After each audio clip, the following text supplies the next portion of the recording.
வணக்கம். தொடர்ந்து எனது கவிதை கேட்டு வரும் அனைவருக்கும் நன்றி. இன்றைய நம் காணொளியில் கடற்கரையில் உலா வரும்போது பூத்த ஒரு கவிதை. வாருங்கள் கவிதைக்கு செல்வோம். வங்கக்கடலில் பொங்கும் அலையோடு அன்னை தமிழில் பிள்ளை மொழியில் கொஞ்சி விளையாடும் போது கொஞ்சம் கிளிமொழியில் அலையோடு பேசி கடல் நீரில் கால் இணைத்து விளையாடிய அழகியை கண்டேன். விண்ணிலவின் துண்டொன்று பூமியில் விழுந்து அலையோடு விளையாடுதோ என்று வியந்து நின்றேன். அலைமோதும் கடற்கரையில் வீசும் காற்றில் பறந்து ஆடிய அவள் கார்கூந்தல் காற்றில் கலைந்த கார்மேகம் இங்கே வந்து ஆடுதோ என்று எண்ணினேன்.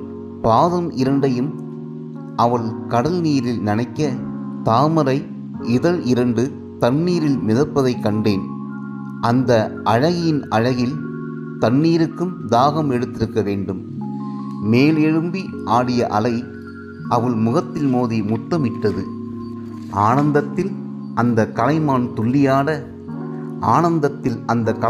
துள்ளியாட கரையில் இருந்த நண்டுகள் நடனமாட என் மனசுக்குள் பெண்டுலம் போல ஏதோ ஒன்று ஆடியது.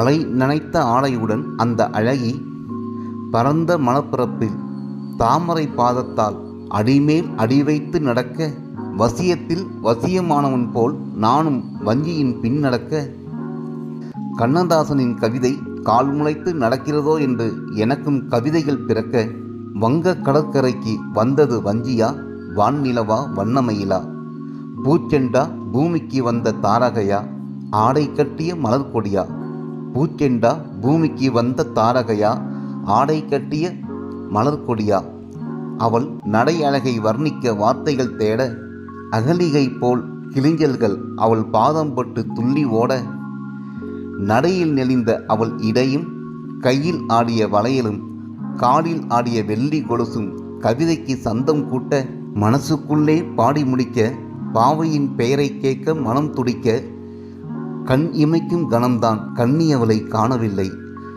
கடற்கரை எங்கும் என் கண்கள் சுழல 5 அடி தூரத்தில் அந்த அழகு மங்கை இருசக்கர வாகனத்தில் பறந்து சென்றாள். பெயர் தெரியாத பைங்கிளி என் கவிதைக்கு அவள்தான் உயிர்மொழி.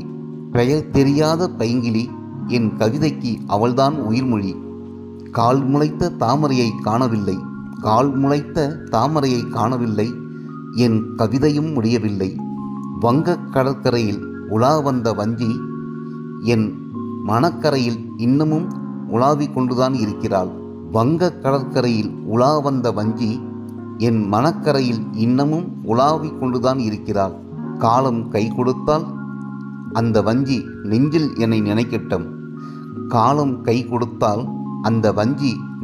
என்னை நினைக்கட்டும். என் கவிதையை வாசிக்கட்டும். நன்றி. இந்த கவிதை பிடித்திருந்தால் உங்கள் கருத்துக்களை கமெண்ட் பக்கத்தில் பதிவு செய்யுங்கள். மீண்டும் வேறு கவிதையுடன் உங்களை சந்திக்கிறேன். நன்றி, வணக்கம்.